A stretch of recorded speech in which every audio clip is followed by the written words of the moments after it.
옛날 전라도 남원에 새로운 사또가 왔어요.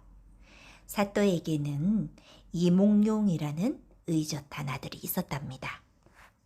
하루는 몽룡이 하인 방자와 함께 광안루에 갔다가 건너편에서 그네를 타는 아리따운 처녀를 보았죠. 방자야, 꽃보다 예쁜 저 처녀가 누구냐? 기생 월배의 딸 춘향입니다요. 몽룡은 방자에게 첫눈에 반한 춘향을 데려오라고 했어요. 춘향은 몇 번이고 거절했지만 거듭 부르니 어쩔 수가 없었지요. 몽룡의 곁에 단정히 앉은 춘향은 선녀처럼 아름다웠어요. 너를 보니 하늘이 맺어준 내 짝인 걸 알겠구나. 도련님은 사또의 아들이고 소녀는 천한 기생의 딸이온데 어찌 우리가 짝이 된단 말입니까? 그런 말 마라. 내 평생 너를 아끼고 사랑할 것이다.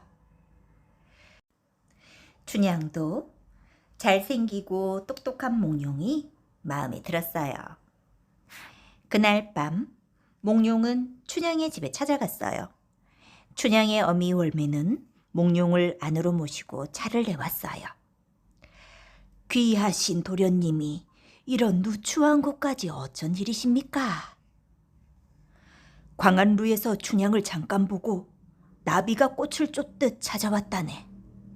자네 딸 춘향과 백년가약을 맺고자 하는데 어떤가? 도련님의 부모님이 반대하면 어찌하십니까? 춘향과 평생 함께 할 테니 우리 부모님은 걱정 말게.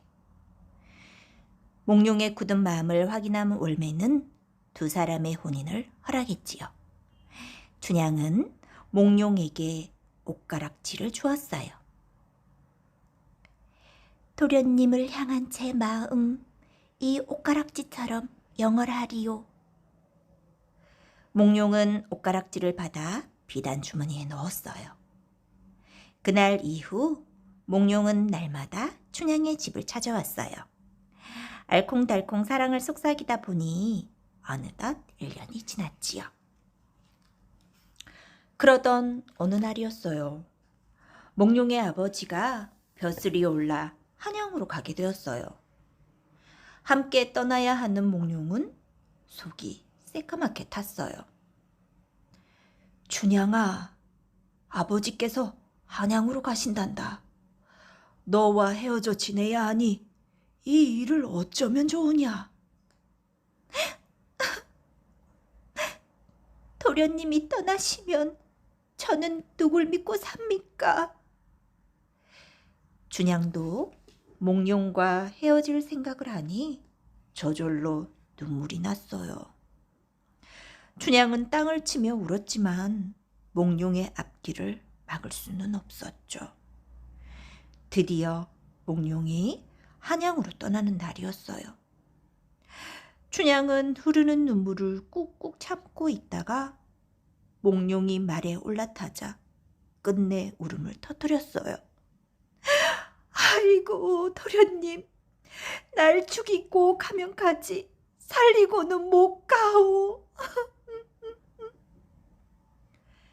춘향은 슬픔에 겨워 기절을 하고 말았어요. 춘향아, 걱정 말거라. 과거에 합격해서 꼭 너를 데리러 갈 것이다. 몽룡이 춘향에게 굳게 다짐하자 춘향은 겨우 정신을 차렸어요. 도련님, 저를 잊지 마시고 편지 꼭 하옵소서.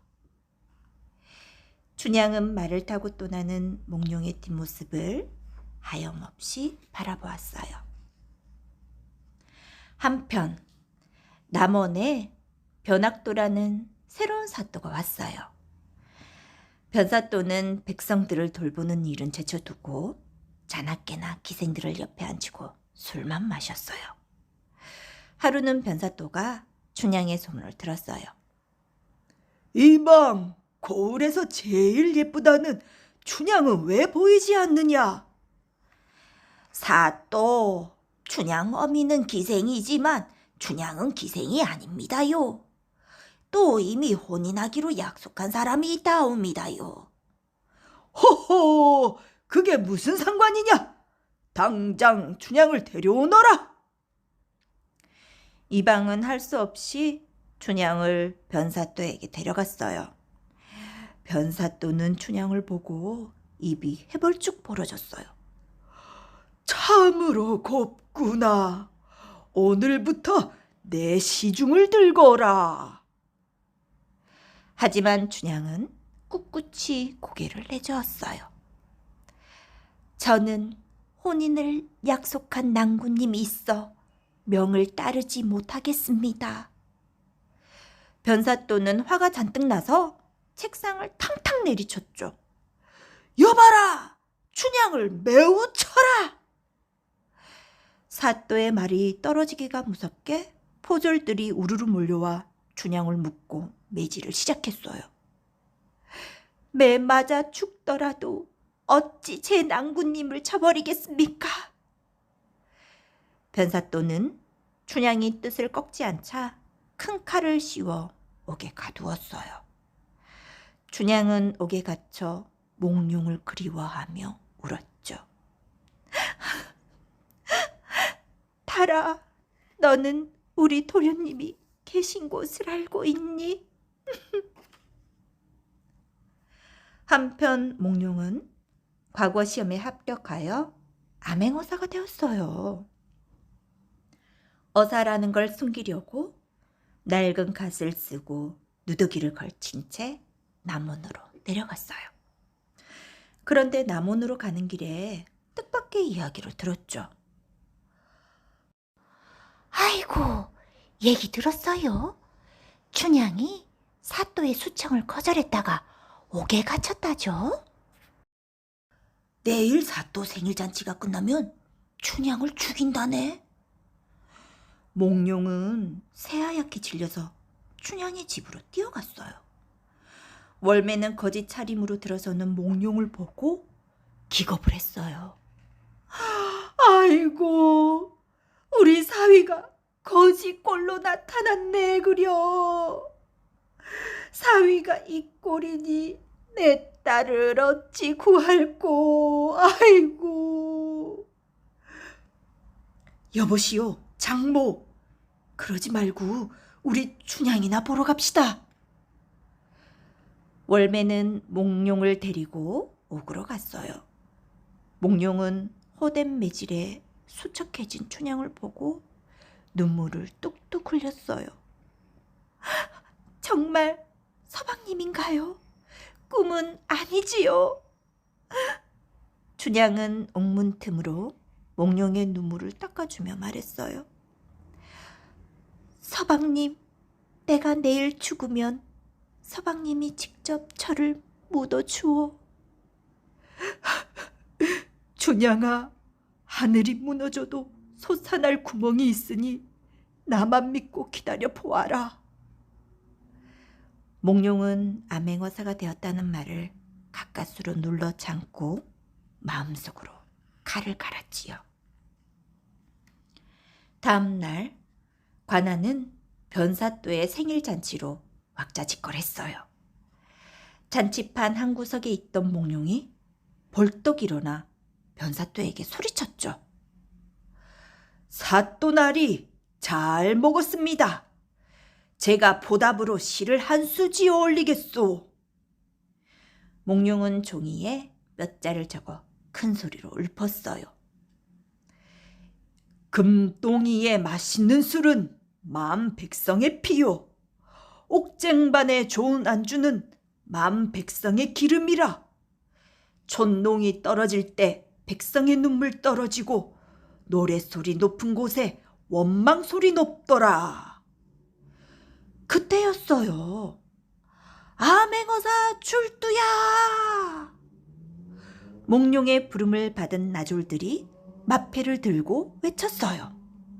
흥겨웠던 잔치판은 순식간에 아수라장이 됐어요. 변사또는 겁이 나서 벌벌 떨다가 바지에 똥을 싸고 말았지요. 몽룡은 백성들을 괴롭힌 변사또와 못된 관리들을 엄하게 다스렸어요. 몽룡은 춘향에게 다가가 소중히 간직해온 옷가락지를 내밀었어요. 춘향이 고개를 드니 눈앞에 그토록 기다리던 몽룡이 있었지요. 그동안 고생 많았다, 춘향아. 처음 약속한 대로 우리 백년해로 하자꾸나. 그렇게 말하며 몽룡은 춘향을 꼭 끌어안았어요. 그 뒤로 몽룡과 춘향은 아들, 딸 낳고 오래오래 행복하게 잘 살았답니다. 우리나라 옛 이야기 설문대 할망. 까마득히 먼 옛날에 어마어마하게 큰 할머니가 살았어요. 키가 어찌나 큰지 어깨는 하늘에 닿고 바닷물은 무릎을 겨우 적셨어요. 사람들은 할머니를 설문대 할망이라고 불렀어요. 바다를 걷던 설문대 할망은 다리가 아팠어요. 그래서 편히 앉아 쉴 곳을 만들고 싶었죠. 할망은 육지에서 두 손 가득 흙을 퍼와 남쪽 바다에 섬 하나를 만들었어요. 그 섬이 바로 제주도예요. 아휴, 자 이제 앉아볼까? 그런데 섬에 앉으려니 너무 나지막한 거예요. 아이고, 흙을 좀 더 높이 쌓아야겠구먼. 설문대 할망은 흙을 7번 더 퍼와서 토닥토닥 쌓아 올렸어요. 그리하여 섬 가운데 봉긋 솟은 한라산이 생겨난 거예요. 밤이 지나고 새벽이 왔어요. 바다 위로 빨갛게 해가 솟았어요. 햇빛을 받은 한라산은 눈이 부시게 빛났죠. 됐구나, 됐어. 이제야 좀 볼만하네. 설문대 할망이 한라산을 바라보며 말했어요. 설문대 할망은 한라산 꼭대기에 털썩 앉았죠.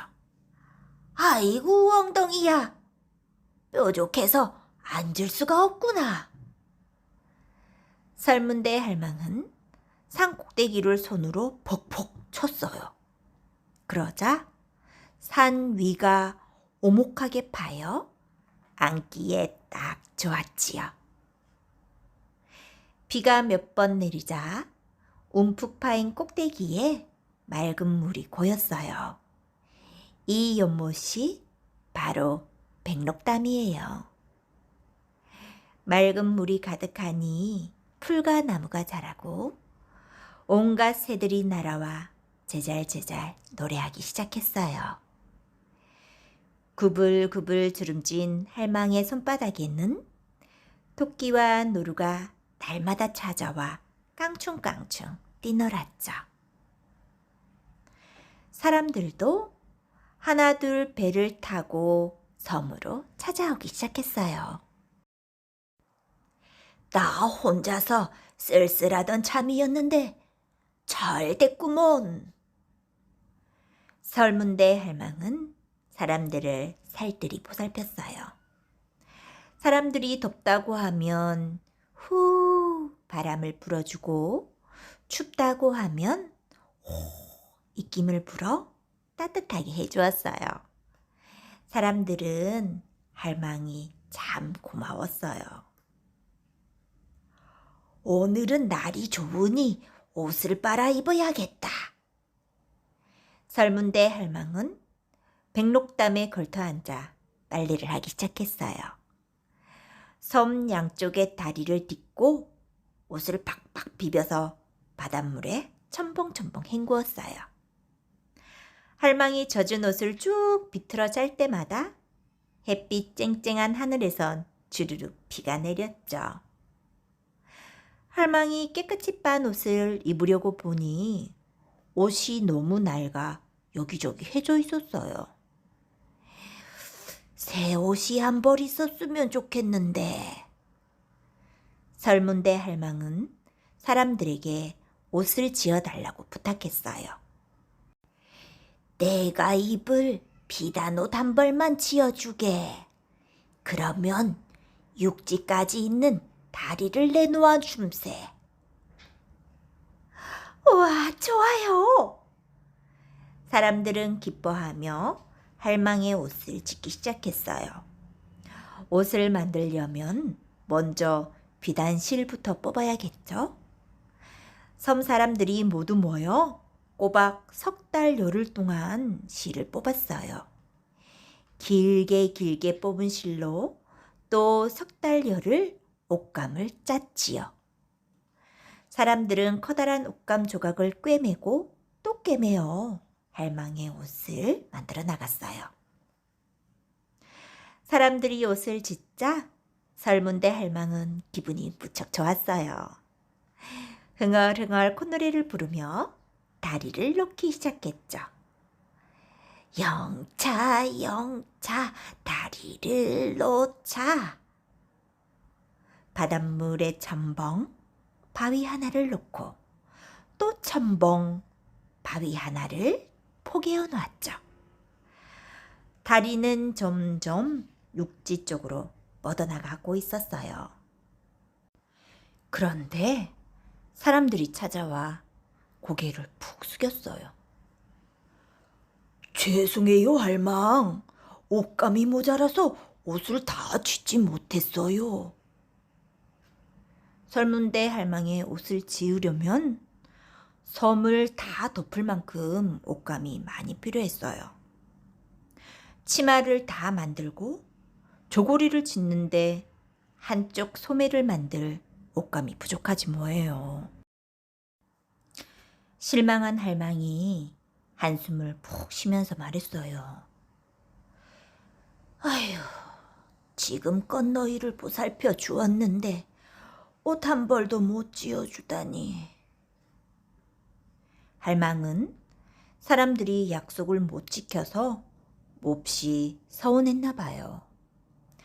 들고 있던 바위를 툭 떨어뜨리고는 바다 저편으로 휘휘 사라져 버렸대요. 그 뒤로 설문대 할망을 본 사람은 아무도 없었대요. 어쩌면 지금도 어느 바다에서 아름다운 섬을 만들고 있지는 않을까요? 우리나라 옛이야기 도깨비와 거지 형제. 옛날에 거지 형제가 살았어요. 형제는 서로 닮은 점이 손톱만큼도 없었어요. 아우가 발바닥에 땀이 나게 음식을 얻어오면 형은 몽땅 빼앗아 제 입에 탈탈 털어넣었어요. 그러니 아우는 쫄쫄 굶는 날이 더 많았지요. 하루는 형제가 산속을 지나가다가 웬 보따리를 주었어요. 안에는 번쩍번쩍한 금덩이가 들어있었죠. 이야, 이걸 내다 팔면 몇 달은 놀고 먹겠구나. 형은 좋아서 입이 해벌쭉 벌어졌어요. 한데 아우가 이렇게 말하는 게 아니겠어요? 안 돼요, 형님. 주인을 찾아줘야 합니다. 형은 부글부글 심술이 났어요. 에라, 이 녀석아, 갑자기 웬 고집이야? 그러면서 흙을 한 움큼 집어 아우 눈에다 획 뿌렸어요. 아우는 어찌나 눈이 쓰린지 팔짝팔짝 뛰었죠. 아이고 형님, 아구고 나 죽네. 아우는 결국 눈이 멀고 말았어요. 형은 눈먼 아우를 버려두고 금덩이를 챙겨 달아났어요. 아우는 비틀비틀 더듬더듬 돌부리에 픽픽 넘어지면서 가까스로 걸어갔어요. 한참을 가다 보니 마을이 하나 나왔어요. 제발 물 한 모금만 주십시오. 아유, 이를 어째요. 동네 우물이 죄다 말라버렸어요. 그렇게 또 한참을 가다 보니 웬 부잣집이 나왔어요. 배가 너무 고픕니다. 저를 불쌍히 여기시어 제발 밥 한 술만 주세요. 쉿! 그냥 가게나. 지금 이 집 딸 목숨이 깔딱깔딱해서 다들 제정신이 아니라네. 아우가 휘청휘청 걷다 보니 깊은 산속 외딴 집에 다다랐어요. 여기서 잠깐 쉬었다 가야겠다. 그때 집 안에서 웬 말소리가 들려왔어요. 우리 도깨비보다 더 독한 놈일세. 그러게 말이에요. 자기 아우를 장님으로 만들다니요. 어라? 들어보니 바로 자기 형제 얘기잖아요. 도깨비들이 잇따라 말했어요. 아이고, 그 아우도 참 답답하네. 뒤뜰 버들잎으로 눈을 살살 문지르면 다시 앞이 보일 텐데. 사람들은 다 답답하지. 아랫마을은 뽕나무 아래를 파면 물이 나오는 걸 아직도 모르더라고. 부잣집 영감은 또 어떻구요? 기와장 밑에 사는 왕지네를 잡아 죽이면 딸이 금방 일어날 텐데 그걸 몰라요. 도깨비들 말이 정말일까? 아우는 더듬더듬 뒤뜰로 갔어요. 허우적허우적하니 손끝에 버들가지가 잡히네요. 아우는 버들잎 하나를 뚝 따서 눈에 대고 살살 문질러 봤어요. 아, 보인다. 보여. 신기하게도 아우의 눈이 번쩍 떠졌어요. 아우는 아랫마을로 펄쩍펄쩍 뛰어갔어요. 저 뽕나무 아래를 파면 물이 나옵니다. 마을 사람들은 긴가민가 하면서도 아우가 시키는 대로 해봤지요. 그랬더니 참말로 물이 콸콸 쏟아져 나오는 거예요. 와, 물이다, 물이야! 이번에 아우는 부잣집으로 달려갔어요. 대감어른, 제가 따님의 병을 고쳐드리겠습니다. 아우가 지붕 위로 올라가 기왓장을 드러내니 시커먼 왕지네가 꿈틀꿈틀거리고 있었어요. 아우는 왕지네를 잡아 펄펄 끓는 기름에 집어넣어 버렸죠. 그러자 곧 죽을 것 같던 그 집 딸이 발딱 일어나게 됐어요. 부잣집 영감은 기뻐하면서 아우의 손을 꼭 잡았어요. 아이고 젊은이, 이 은혜를 어찌 갚을꼬. 영감은 아우를 사위로 맡기로 했지요. 아우는 부잣집의 어여쁜 딸과 온 마을이 떠들썩하게 혼례를 올렸답니다. 뭐? 그 놈이 부자가 됐다고? 못된 형도 아우의 소문을 듣게 됐어요. 형은 배가 아파서 참을 수가 없었어요. 옳거니 나도 도깨비들 말을 엿들어야겠다. 형은 산속 도깨비 집으로 냅다 달려갔어요. 도깨비 집은 텅 비어 있었죠. 형은 벽장에 숨어 도깨비들을 기다렸어요. 이윽고 낄낄대며 떠드는 소리가 들려왔어요. 얘들아, 내가 방금 못된 형을 봤거든. 그래요? 고놈이 뭘 하던가요? 우리 집 쪽으로 뛰어오더라고. 아유, 그러면 고놈이 여기로 들어온 건가요? 숨을 때라곤 요 벽장밖에 없는데. 어디 보자. 도깨비들이 벽장 문을 왈칵 열어젖혔어요. 형은 겁에 질려 바들바들 떨었죠. 살려주세요. 허허, 너처럼 못된 놈은 혼 좀 나야 된다.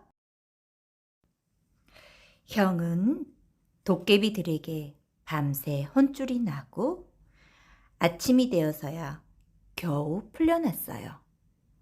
동생은 예쁜 부인과 함께 오래오래 행복하게 잘 살았답니다. 우리나라 옛 이야기 옹고집전.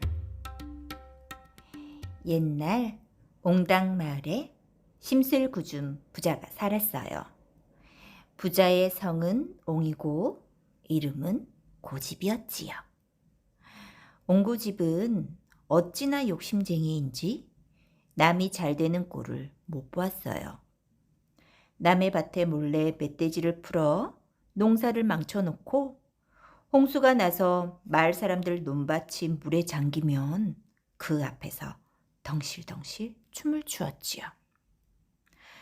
옹고집에게는 병이 들어 자리에 누운 늙은 어머니가 계셨어요. 그런데 옹고집은 어머니가 먹는 밥도 아까워서 하루에 찬밥 한 덩이, 식은 죽 한 그릇만 드렸지요. 차가운 방에서 시름시름 앓던 어머니는 돌돌 떨며 한숨을 쉬었어요. 너를 나 금이야 오기야 귀하게 키웠건만 이제는 밥도 제대로 안 주는구나. 아이고 서러워라. 여든이 넘게 살았으면 됐지. 뭘 더 바라오? 옹고집은 도리어 어머니에게 버럭 소리를 질렀어요. 옹고집은 또 스님이 시주를 받으러 집에 오면 때려서 내쫓기가 일쑤였어요. 옹고집의 소문은 퍼지고 퍼져 이름 높은 스님인 학대사의 귀에까지 들어갔어요. 학대사는 허름하게 차려입고 옹고집 내로 향했지요. 주인 계시오. 저는 학대사라고 합니다. 자비를 베풀어 시주를 하면 앞으로 좋은 일이 생길 거요. 옹고집이 달려나왔어요. 덜새 뭉치, 광새는 뭐 하느냐? 이 땡중을 당장 끌어내지 않고. 옹고집은 하인들에게 학대사의 손발을 묶게 한 뒤 쇠꼬챙이로 귀를 뚫고 볼기를 40대나 쳐서 내쫓았어요. 허허, 듣던 대로 고얀 놈이로구나. 내 꼭 이놈의 버릇을 고쳐놓겠다. 학대사는 절로 돌아와서 지푸라기 인형을 만들었어요. 종이에 붉은 글씨를 써서 척 붙이니 인형이 옹고집과 똑같은 모습으로 변하지 뭐예요? 내가 가서 옹고집의 못된 심보를 고치도록 해라. 가짜 옹고집은 휘청휘청 옹고집 내로 향했어요. 가짜 옹고집은 옹고집 내 대문을 발로 걷어차며 말했어요. 돌쇠야 뭉치야, 왜 이리 게으름을 피우느냐? 하인들은 가짜 옹고집을 보고도 알아채지 못했어요. 그때 집으로 돌아온 옹고집이 깜짝 놀라 말했어요. 아니, 내 놈이 누군데 남의 집에 와서 행패를 부리느냐? 뭐라고? 어디서 굴러먹은 개뼈딱이냐? 가짜 옹고집도 치지 않고 맞섰지요. 옹고집과 가짜 옹고집은 배꼽 옆에 난 점이며 흰머리가 난 자리며 옷에 난 구멍까지 똑같았어요. 옹고집의 아내와 며느리도 누가 진짜인지 가려내지 못했어요. 두 옹고집은 톡닥톡닥거리며 계속 서로 진짜라고 싸워댔어요. 마침내 둘은 사또를 찾아가 진짜를 가려달라고 했죠. 사또는 두 옹고집에게 가족과 살림살이에 대해 말해보라고 했어요. 저의 아비는 옹송이였고, 진짜 옹고집이 더듬더듬 말했어요. 가짜 옹고집은 막힘이 없이 잘잘 읊어댔죠. 저의 아비는 옹송, 할아버지는 만송, 증조 할아버지는 맹송입니다. 저의 재산은 곡식이 2100석이요. 말 6필에 돼지가 22마리, 그리고 허허허허, 내가 진짜 옹고집이로구나. 사또는 진짜 옹고집을 곤장을 쳐서 마을 밖으로 내쫓았어요. 진짜 옹고집은 억울했지만 어쩔 도리가 없었어요. 옹고집은 거짓골로 이 마을 저 마을 떠돌며 밥을 얻어먹었어요. 고약한 주인을 만날 때면 흠씬 두들겨 맞기도 했죠. 아이고, 이게 다 내가 지은 죄 때문이로구나. 스님들을 때려서 내쫓고 어머니도 함부로 대했으니, 어휴. 옹고집은 뒤늦게 후회했지만 소용없는 일이었어요. 결국 옹고집은 벼랑 위로 올라가 스스로 몸을 던지기로 마음먹었어요. 어머니, 이제 저는 갑니다. 부디 오래 사십시오. 바로 그때였어요. 머리가 하얀 노인이 벼랑 위에 나타나 옹고집에게 말했어요. 네, 이놈, 아직도 정신을 못 차린 게냐? 제 죄를 어찌 모르겠습니까?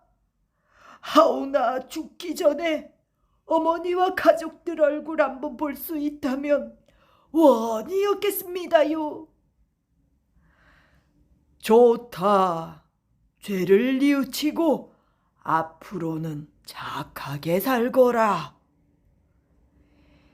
노인은 옹고집에게 빨간 글씨가 적힌 종이를 주고는 사라졌어요. 집으로 돌아온 옹고집이 가짜 옹고집에게 노인이 준 종이를 붙이자 호로록 지푸라기 인형으로 다시 변했어요. 그 뒤로 옹고집은 어머니를 따뜻한 방으로 모시고 끼니마다 정성껏 차려드렸어요.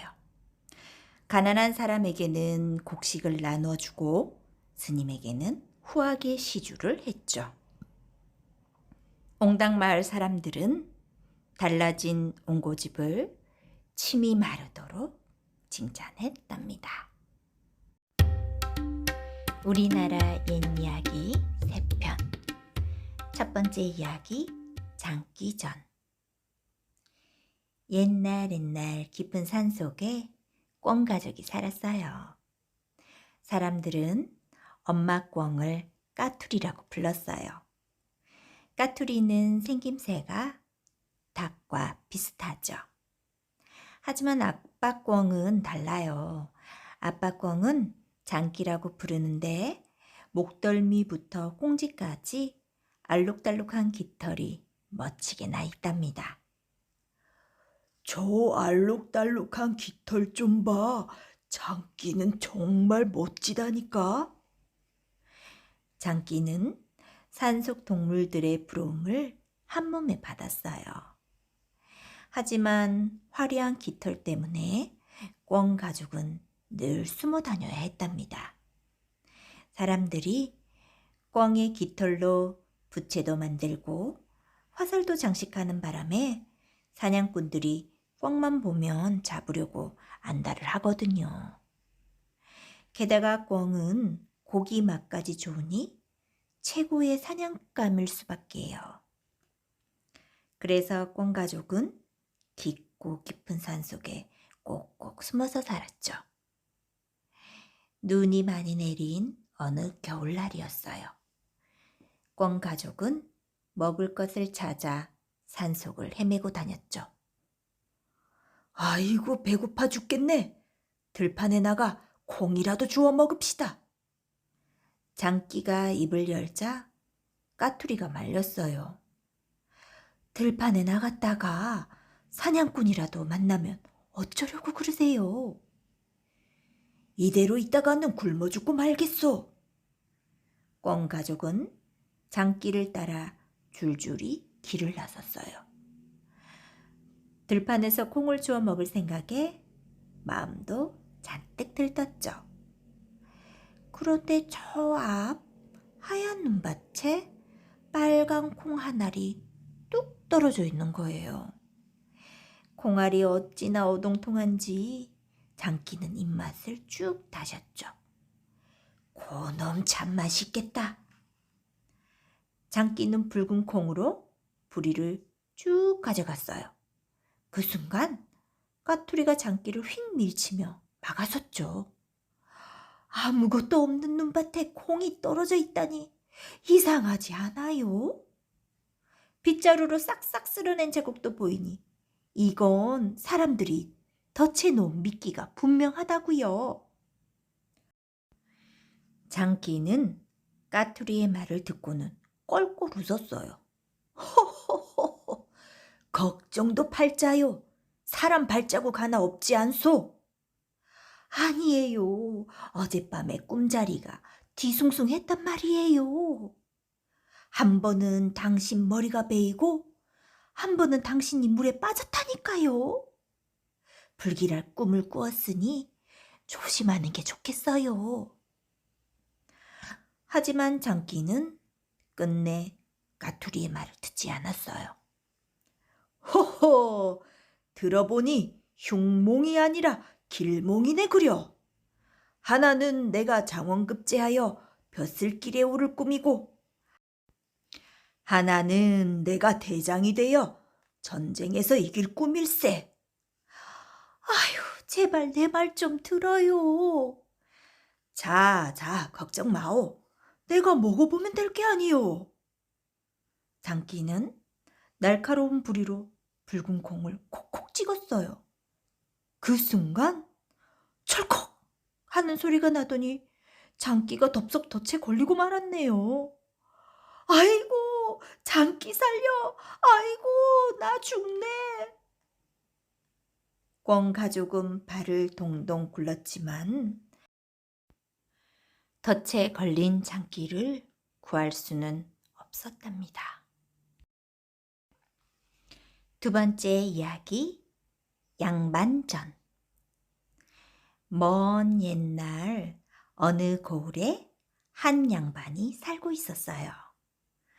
성품이 훌륭하고 학문이 높아서 사람들의 존경을 받았지요. 고을 사또도 양반을 찾아와 인사를 드릴 정도였답니다. 하지만 양반은 찢어지게 가난해서 쌀 한 톨 구하기가 힘들었어요. 그렇다고 양반 체면에 농사일을 할 수는 없으니 해마다 관아에서 쌀을 빌려 먹었는데 그 빚이 무려 1000섬을 넘었지요. 사또도 어쩔 수 없이 양반을 잡아 가둬야 할 지경에 이르렀답니다. 아이고, 평생 글은 읽어서 뭐하오? 돈 한 푼 없는 게 양반 신세지. 양반의 부인은 땅을 치며 통곡했어요. 양반도 관아로 끌려갈 생각을 하니 눈물이 줄줄 흘렀지요. 이곳에 사는 부자가 한 명이 있었는데 양반이 끌려가게 되었다는 소문을 들었어요. 어휴, 내게 재산이 많은들 무슨 소용이 있나? 제 아무리 부자라도 양반 앞에서는 코를 땅에 대고 굽신거리는 신세일세. 옳거니 이참에 그 양반을 찾아가서 양반 자리를 팔아라 해야겠구먼. 부자는 쌀 1,000섬을 싣고는 양반네 집을 찾아갔어요. 양반 날이 관아에 쌀 1,000섬을 빚졌다고 들었습니다요. 그 빚을 제가 갚아드릴 테니 저에게 양반 신분을 파십시오. 부자의 말에 양반은 냉큼 양반 신분을 팔아버렸어요. 관아에 끌려가는 것보다 훨씬 낫다고 여겼죠. 그 소문은 사또의 귀에까지 들어갔어요. 양반은 소문을 듣고 찾아온 사또를 보고는 납작 엎드렸죠. 아니, 대체 왜 이러십니까? 날이 제가 양반 신분을 팔아 관아에 진 빚을 갚았습니다. 이제 저는 미천한 놈이었고 저 앞에 사는 부자가 양반이 되었습니다요. 양반을 사고 파는 일을 말로만 해서는 안 되지요. 내가 양반 증서를 만들어 드리겠소. 사또는 부자를 관아로 불러들였어요. 부자께서 양반을 사셨다고 들었습니다. 제가 양반의 도리를 적은 증서를 만들어 드리지요. 사또는 종이에 깨알 같은 글씨를 써내려갔어요. 자고로 양반이란 아침 일찍 일어나서 하루 종일 글을 읽고 배가 고파도 참아야 하고 손으로 돈을 만져서는 안 될 것이며 더워도 버선을 벗어서는 아니 된다. 그리고 국을 후루루 소리내며 먹어서는 안 됩니다. 사또는 숨 한 번 쉬지 않고 계속 글을 읊었어요. 한참을 듣고 있던 부자는 참다 마침내 소리쳤어요. 아니, 왜 그리 지킬 것이 많소? 허허, 아직 멀었습니다. 추워도 화로에 불을 쬐지 말고 말을 할 때 침을 흘려서는 안 될 것이며 막걸리를 들이킨 다음에는 수염을 쪽쪽 빨지 말 것이며 잠깐 멈추시오. 부자는 사또의 입을 틀어막고는 고개를 살랑살랑 저었어요. 아이고, 그만두시구려. 이런 게 양반이라면 저는 안 하렵니다. 부자는 그 길로 횡하니 관아에서 달아나 버렸어요. 그리고는 평생 양반이라는 말을 입에 올리지도 않았답니다. 세 번째 이야기, 아씨와 바느질 7친구. 옛날 어느 거울에 바느질을 썩 잘하는 아씨가 살았어요.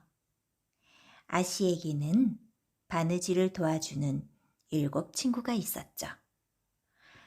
자, 가위, 바늘, 실, 골무, 인두, 다림이었어요. 하루는 아씨가 살포시 낮잠을 자고 있는데 자 부인이 나서며 말했어요. 아씨가 바늘을 잘하는 건 다 내 덕분이지. 내가 이 큰 귀로 길이를 척척 재지 않으면 어떻게 옷을 만들겠니? 그러자 가위각시가 불쑥 나섰죠. 아무리 자 부인이 길이를 잘 재도 내가 자르지 않으면 소용이 없죠. 바늘색시도 지지 않고 말했어요. 아니, 제가 꿰매지 않으면 그게 옷이에요? 그냥 천이지. 실각시가 콧방귀를 뀌었어요. 아무리 바느질을 해봐라. 내가 없으면 바늘구멍만 나지. 골무할미도 은근슬쩍 한마디 했어요. 내가 없으면 우리 아씨 손가락 아파서 바느질 하겠니? 인두낭자도 불쑥 끼어들었죠. 여기저기 예쁘게 모양 잡는 것도 중요하지요. 다리미 낭자도 거들었어요. 저도 빳빳하게 옷 다려 곱게 만들지요. 7 친구가 다투는 소리에 아씨가 잠에서 깨고 말았어요. 아이 참, 시끄러워서 잘 수가 없네.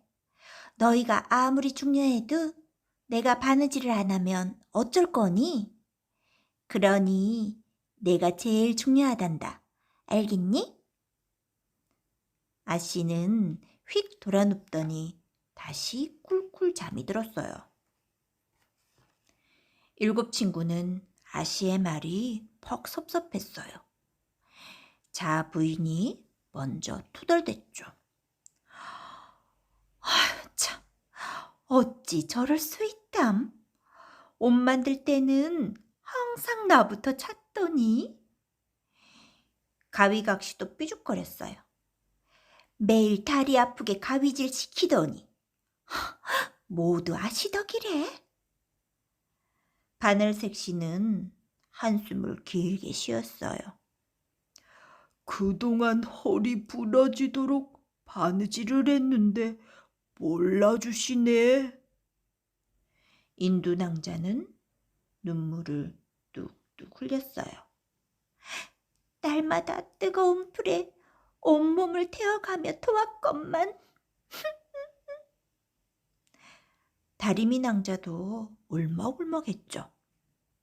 저도 뜨거운 숯줄이고 옷이며 천이며 꾹꾹 눌려 다렸는데 정말 너무해요. 다들 훌쩍거리는 소리에 아씨의 잠이 또 깨고 말았어요. 너희는 내 탓만 하는구나. 다시는 바느질을 안 할까 보다. 그러자 골무할미가 얼른 아씨를 달랬어요. 아유 아씨, 다들 철이 없어 저럽니다.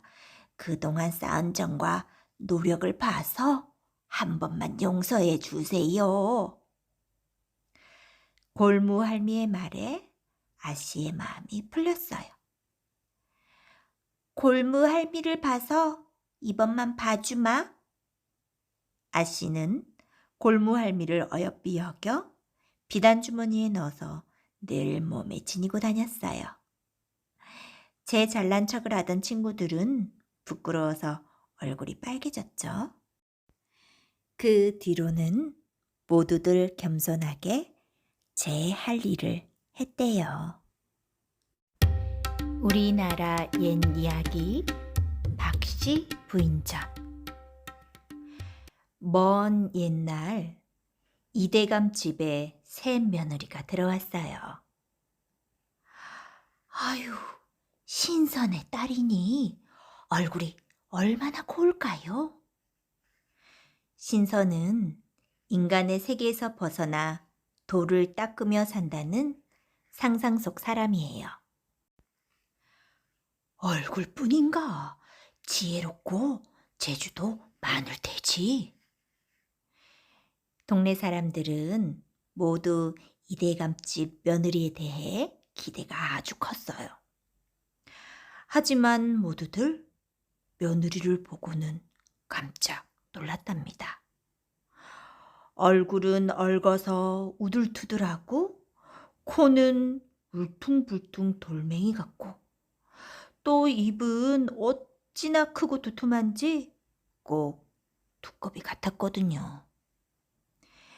새신랑인 이시백은 부인을 쳐다보지도 않았어요. 박씨 부인은 남편과 함께하지 못하고 별당에서 홀로 지냈답니다. 그런데 박씨 부인에게는 신통한 재주가 있었어요. 한 번은 시아버지가 임금님을 뵈러 가야 되는데 마땅한 옷이 없는 거예요. 시아버지가 발을 동동 구르고 있자 박씨 부인이 나섰어요. 아버님, 걱정 마세요. 제가 내일 아침까지 새 옷을 지어 놓겠습니다. 박씨 부인은 하룻밤 만에 뚝딱뚝딱 옷을 지었어요. 시아버지는 며느리의 재주를 보고 깜짝 놀랐어요. 사람의 솜씨가 아니구나. 참으로 대견하다. 또 한 번은 박씨 부인이 비쩍 마른 망아지를 비싼 값에 샀어요. 식구들은 하나같이 그런 박씨 부인을 비웃었죠. 그런데 당장 죽을 것만 같던 망아지는 무럭무럭 자라서 하루에 1,000리를 달릴 수 있다는 천리마가 되었어요. 오호, 전리말을 한눈에 알아보다니.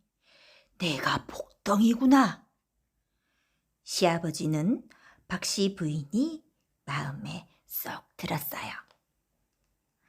하지만 이시백은 박씨 부인을 거들떠 보지도 않았어요. 과거 시험을 보러 갈 때도 부인에게 인사조차 건네지 않았지요. 박씨 부인은 서운해서 눈물이 났지만 꼭 참고 이시백을 쫓아가 연적을 건네주었어요.